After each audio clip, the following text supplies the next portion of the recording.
Welcome to the Media Roundtable. We're talking to leading podcasters and creators about the shows they create, why they create them, and the impact they have on the world. So whether you're a listener or in the advertising community, you can better understand the content that's out there and feel good about what you consume and what you support. I'm your host, Dan Granger, and in this first episode of our fall season, we are just days away from the 20th anniversary of 9/11. And it's always important to take time and reflect at this period, but it's particularly important as of recently, partly because of all the cascading crises surrounding our approach to leaving Afghanistan, and also because of the stark contrast between the country we remember 20 years ago and the country we live in today. Now, we are very fortunate to have a guest with us who is easily one of the most, if not the most critical figures around that fateful day of the attack and the aftermath that followed, both in leading and helping heal this country during some very dark days. Today, we are joined by none other than Mayor Rudy Giuliani. Welcome, Mayor Giuliani. Thank you so much for being here. A great pleasure to be with you, Dan.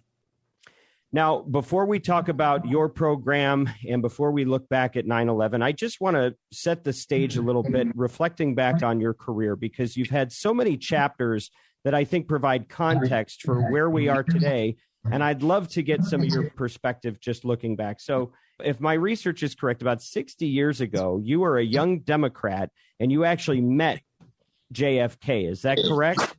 Well, I shook hands with JFK, but I met RFK. And, you met her. Okay. And I came from a family that was a mixed marriage, half Republican, half Democrat. My father was a Democrat. My mother was a Republican.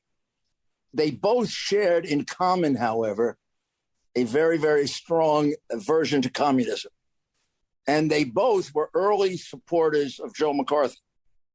And they broke with him when he got to be too excessive, although they always had some sympathy for him because they felt like he was driven to it, but that he was correct that there had been significant communist infiltration in the Roosevelt and Truman administrations, although they differed on domestic policy. And they both were interested in politics. They discussed it a lot. Both of their families, which were very big, were very interested in politics. And I had about an equal number of relatives who were Democrats and Republicans. And I probably became a Democrat more because I was in 1956 Democratic convention, when I was just a child. John Kennedy was almost nominated as vice president. And I became very enamored with him, maybe because he was young, maybe because he was a Catholic. And I was a product of Catholic school and wanted to be a priest. I don't know exactly why, but I was a Democrat back then. Probably could have as easily been a Republican, except for Kennedy. Well, my understanding is that the difference between the two was actually harder for people to understand during those times. I've read that there were actually people complaining that they didn't know the difference between the Democrat and the Republican, right? If you listen to the Nixon-Kennedy debates, there's very little difference. In fact, one of the things that Nixon did that was probably harmful to him was he agreed with Kennedy too much. Yeah, they don't talk about that part. But a lot of that debate was, yes, I agree with that. Yes, I agree with that. Both of them saying that. And their differences were hard to make out, actually, in terms of policy. Nixon was, as we found out when he became president, he was domestically fairly liberal for a Republican. And Kennedy, certainly on foreign policy, was very conservative. And he was pretty moderate on social issues. So there wasn't much difference between the two of them. Right. You were interested enough that you were willing to skip school to go to a rally and shake his hand, as I understand it. Absolutely. And even by the time I was older and, President Kennedy had been assassinated, I supported Robert Kennedy when he ran for president. And was extremely heartbroken when he was assassinated. I didn't really break with the Democratic Party until McGovern. McGovern sort of drove me out because he was too, in part because I believed his whole approach to communism and to America in the world was much too soft, much too unrealistic, no recognition that we have real enemies in the world. And I was beginning to see the deterioration of the Johnson Great Society programs. I was a prosecutor, and I was doing a lot of these cases involving fraud in the Great Society programs, where none of the money was getting to the poor people. It was going to the Democrat politicians. And that made a big change in your... It shocked me, yeah. Yeah. So 20 years or so after you met JFK, you're working in the Reagan administration as Associate Attorney General, and then you leave that to go to the Southern District of New York. You know, we could talk at length about your accomplishments, but one of them that I think people credit you as being the most noteworthy is you took on the five families. And what some people have described as you were probably the worst thing that happened to the mafia since Robert Kennedy. Is that a fair way to say it? Yeah, that is fair. That is fair. And one of the cases that I did that isn't mentioned as much, and I felt sort of a completion of that relationship with Robert Kennedy, was I brought a racketeering case against the Teamsters Union, had their entire board thrown out, had independent board members appointed who ran the Teamsters for 12 years and straightened them out. And of course, Robert Kennedy and Jimmy Hoffa were great enemies. And one of the reasons that Kennedy was going after the Teamsters Union was because of their connection to the mafia. And Robert Kennedy cost his brother the Teamsters endorsement. Well, here's a very interesting fact. I cost the Republican Party the Teamsters endorsement in 1988. The Teamsters had become Republican as a result of Kennedy. They were the only union that supported Republicans. They were the only union that supported Nixon. In 1988, when we were having a Republican and Democrat primary, I brought my racketeering case against the Teamsters to throw them all out. Every single presidential candidate condemned me, Republican and Democrat. 130 members of Congress wrote to President Reagan to remove me. And there was one person who defended me, the Vice President of the United States, George Bush. For that reason, I was eternally loyal to him. And when he asked me to endorse his son in 2000, even though I was much closer to John McCain, I endorsed his son. Wow. Bush was a real hero to me, Bush 41, because he was the one that got hurt the most, because he was going to be the Republican nominee, and he was going to be without the endorsement of the Teamsters, but he still had the guts to say the right thing. He said, the Teamsters have been a disgrace for 30 years. Everybody knows it. I work with Rudy Giuliani. He's an honest man, and he's doing the right thing. That's all he said. And President Reagan wasn't going to fire me anyway, because he knew me and I worked for him. And but it was really amazing. Even they couldn't be that mad at you. They won anyway. I mean, it squeaked by, but they still got in there. Weren't, but you know how panicked politicians get. They're a bunch of cowards. All right, well, let's move on to the next 20 years after that. It's 9/11, and you go from apparently, what was that, 88 to 2000. So 12 years earlier, everybody's not happy about you during the election. But then 12 years later, you become the inspiration for the country. You're Times Person of the Year. Oprah makes you America's mayor. You're knighted, and you can't walk into a restaurant without getting a standing ovation. That's true. And I want to talk more deeply about that. But I want to bring us to today first. You're coming off of a very wild ride with former President Trump, and people are coming at you from all sides. How are you doing? What is it like being Rudy Giuliani in September of 2021? You know, now that you say it, and I have to reflect on it, I just lived through it, so I don't reflect on it that much. Well, when you put it in that context, though, it's quite significant. No. Now I just went down to ground zero and retraced my steps this morning with Newsmax. And it was rather emotional, much more than I thought it would be. But I had both. I had people coming up and hugging me, and I had people going by in cars and bicycles using words I can't repeat. And then, of course, I always get asked a question by sort of the other side, which is, why have you changed so much? And I try to explain to them, I haven't changed, you have. Your hatred of Trump has blocked your ability to be rational. And I represented Donald Trump for the same reason that I went after the Teamsters, the mafia, defended other people. I truly believed, I worked on the campaign. I knew there was no Russian collusion. I was with him virtually 24 hours a day, almost 24 hours a day, put him to bed every night for 4 straight months. That was my job, to be with him all the time. And if there was Russian anything, I would have known about it. And if you know Donald Trump, President Trump, at all, you know he can't keep a secret. If he were colluding with the Russians, he would have talked about it.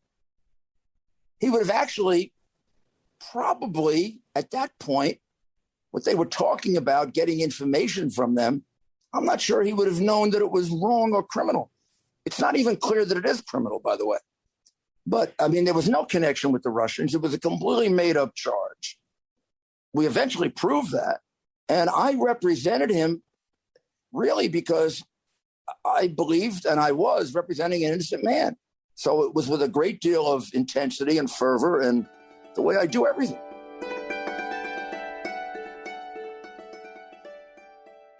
Let me talk to you about what the Media Roundtable really is. It's not just a podcast, it's a movement. Negative polarization is making all of us miserable. We've talked about how 80% of Americans now believe that the country is falling apart.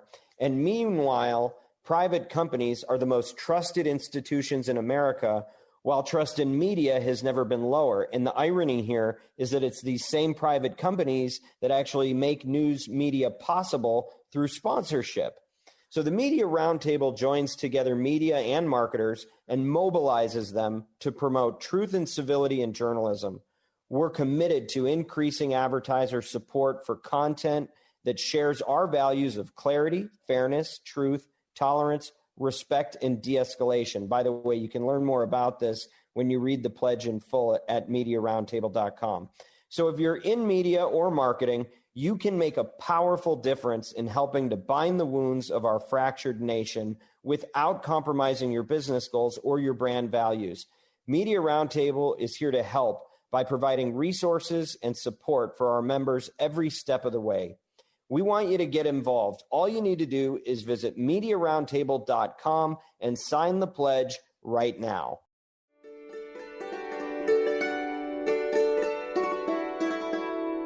I have a theory about why there's sometimes cognitive dissonance between the Rudy that many Americans associate with 9/11 and the Rudy of today. I feel like as I've been, just doing a little bit of research and looking back at your story, you were a legendary prosecutor. And I mean, people speak of the, really brilliant work that you have done in your career that gave you the platform to become the mayor because you took a side, you stood up against what you saw as corruption or evil or illegal activity, and you were willing to go all the way to pursue it. But then when many of us who weren't really following that part of your story as closely, really, when you came into our consciousness, it was as a unifying figurehead associated with 9/11. And as you are, as you say, trying to defend an innocent man, if you're going back to the prosecutor or defense role, I think that's hard for people to reconcile because that's not necessarily. Yeah. I can see what you're saying. At least that's my perception. So going back, so you're retracing your steps today of ground zero where you were, it's interesting. It sounds like what you did was you went toward the threat, not away from the threat, and you're within half a mile of it, is my understanding. So when you look at that today and you're trying to explain to somebody, 20 years ago, there's a lot of adults today that have zero recollection of it. How do you explain to people that didn't live through that time what happened? Well, I I guess you try to explain it to them the way you would explain to you or me that didn't live through Pearl Harbor, how we explain Pearl Harbor to. And I think both of us probably know Pearl Harbor very, very well, both from studying history, from our parents, from older people who told us about it. September 11 is one of those events where if you were old enough to remember it, you'll never forget it. It's one of those events that happens, of which there may be 2 or 3 in your life, where people feel it necessary to tell you where they were when it happened. I have so many people that want to come up to me, and they do at airports and train stations, and they just want to tell me where they were. There's some significance to that. They'll come up to me and they'll say, Mayor, thank you for what you did on September 11. You know, I was in my office, or I was in Europe, or I was 5 blocks away, or I was in Kansas in college. I remember that with Pearl Harbor when I was young. People would tell you where they were when they found out about Pearl Harbor, because I think just intuitively, we know it's a unique event that is going to have an enormous impact on our country. And we don't know exactly what that impact is going to be when we're going through it. But I mean, I realized it right away when I knew it was a terrorist attack. And I knew it was bin Laden because I had been briefed on bin Laden for about 2 years. And there had been information that he was going to attack us several times. So therefore, I learned about him. I knew who he was. The head of the FBI at the time was Louis Freeh, who prosecuted the Pizza Connection case under me. He was my friend and he was my assistant. So I would get probably a little more information than the normal mayor. And we had a trial going on in the Southern District where we would get intelligence that bin Laden was going to come and bomb the courthouse or bomb the bridge. So the minute it turned out to be a terrorist attack, my police commissioner, and the FBI, because we had a joint terrorism task force and we had it for many years. I was very familiar with it because I prosecuted cases with him. We immediately knew it was bin Laden right from the start when we got attacked. And to this day, even going there now, I am enormously appreciative that President Bush, within 2 weeks, 3 weeks, attacked them and drove them into caves, because I was quite convinced they were going to come back and attack us again. And I think they were prevented from doing that because it's hard to plan an attack when you're in a cave getting shot at constantly, or you're constantly being searched. And whatever bin Laden would like to say, he sure didn't want to die because he ran like hell. So I understood the significance of it right away, that this was an act of war. This wasn't a domestic issue. We were attacked by a foreign enemy who has a commitment to destroying us, which we may find absurd, but they are very serious about. And they've been serious about it for years, and they're just as serious about it today, if not more, than they were 20 years ago. So we say things like never forget. And when you think about 9/11, I mean, I can't even imagine what comes to your mind, because it's not just about where were you when it happened. I mean, I can't imagine what associations you have when you just think about that idea of 9/11. But what is most important about that day that we should never forget? Well, I think there are 2 things about it. One, we shouldn't forget who attacked us, because it's not a matter of history at this point. 9/11 is not Pearl Harbor. Pearl Harbor is consigned to history. We were attacked. The war is over. The people who attacked us are some of our best friends. It all ended really well with Japan and Germany and Italy, and somehow we turned enemies into friends. And however, the reasons we were attacked on September 11 are just as alive today And the people and the movement that attacked us is just as alive today as it was then. So we can't forget, because if we do, they're going to attack us again. They want to. They plan to. I probably know a lot more about the ones that have been prevented than most people would. But I don't know all of them because I haven't been in government for 20 years. I was in the security business for quite some time. But there hasn't been a day in the last 20 years that one of them wasn't planning to try to kill us. And now, with their resurgence in Afghanistan, the new life they've been given by our impaired president, it's very frightening and extremely frustrating to someone who lived through 9/11. I almost died myself, and many of my friends did. Yeah. So when you look back 20 years ago and then you fast forward to today, how has the country changed in the last 20 years? Well, it's changed a lot. I think of the immediate reaction to September 11, which kind of defeated the overarching goal of the terrorists, which was to kind of destroy our spirit, destroy our morale. So they knew they were going to kill a lot of people, and they accomplished that. But their real objective, by hitting what they thought was our financial center, our military center, and then they tried to hit our political center, but those brave people over the skies of Pennsylvania took them down. I think they thought they were going to destroy our spirit because they really thought we were weak people. You've got to understand them. I spent a lot of time studying Islam as a religion and the Islamic culture over the years because, I go back to the 70s with the hijackings, and they think we're weak because they see our culture as being weak. We drink, we smoke, we're indulgent about sex much more than they think they are. We let women have too much power, a whole host of things that they interpret as weakness.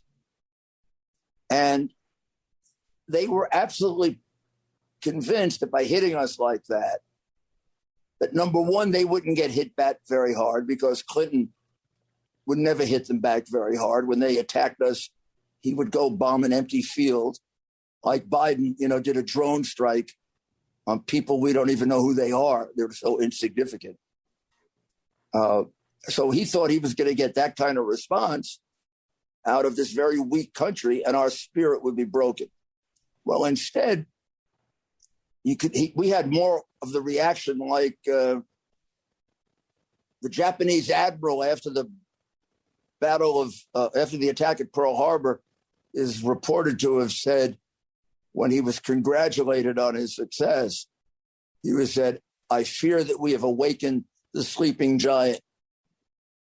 And they did. They awakened the sleeping giant because Bush was in the presidency, not Gore. If Gore had been there, we would have slapped him on the wrist. John Kerry would have said very apologetic things. We'd have kissed the backside of, as they constantly do, of Iran, and they'd attack us again. What they got hit with was a massive, from their point of view, strike by our United States military, who turned themselves into cavalry again and sent them into the hills and into the caves. And you can't plan terrorist attacks in caves. And we kept them there for a long time, and we have not been attacked by them. Now, all of a sudden, in one fell swoop, we have an impaired president. We have an administration that doesn't seem to be able to correct them and does really stupid and dangerous things. And the end result of all that is the Taliban is back in charge. The same people who were in charge when we got attacked. And to me, that is so disturbing so dangerous, I almost can't believe it. I can't believe that any American would think that it was a good thing to have the Taliban in charge of Afghanistan. And I believe the Secretary of Defense, who should have resigned, said that we should partner with them, or we might partner with them. When I heard that, I heard, oh, there's another attack coming pretty soon. And if there were another attack, how do you think Americans, let's leave the politicians out of this for a second.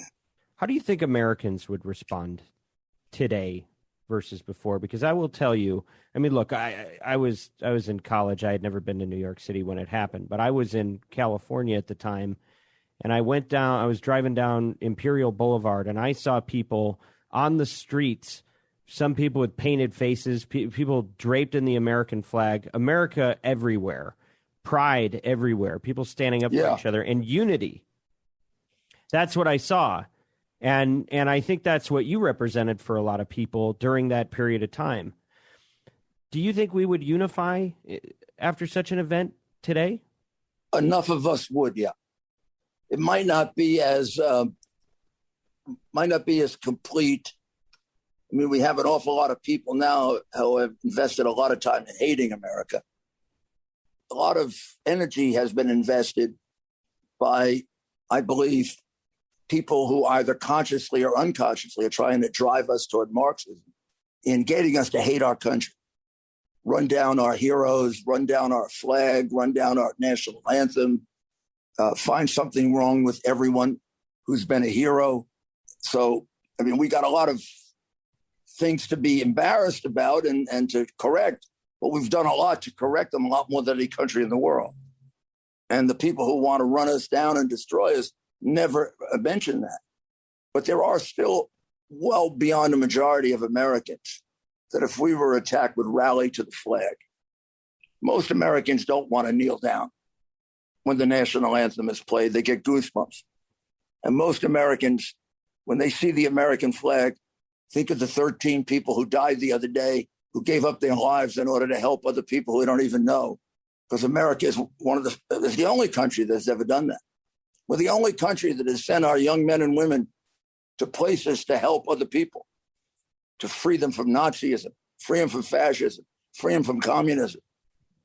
And, you know, we don't take an empire for that. We take I think it was Colin Powell who said, we're the only country who comes and liberates you, and then we don't ask for any land except a little bit of land to bury our dead. Yeah. That's a great country. That's a beyond anything the world has ever experienced great country. And whenever we criticize it, it should be criticized in that context if you're a true American. And I think there are enough of those left that they would take over.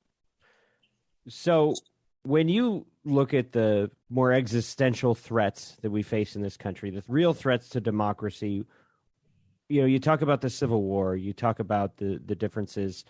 Where does polarization rank for you? It's the biggest threat.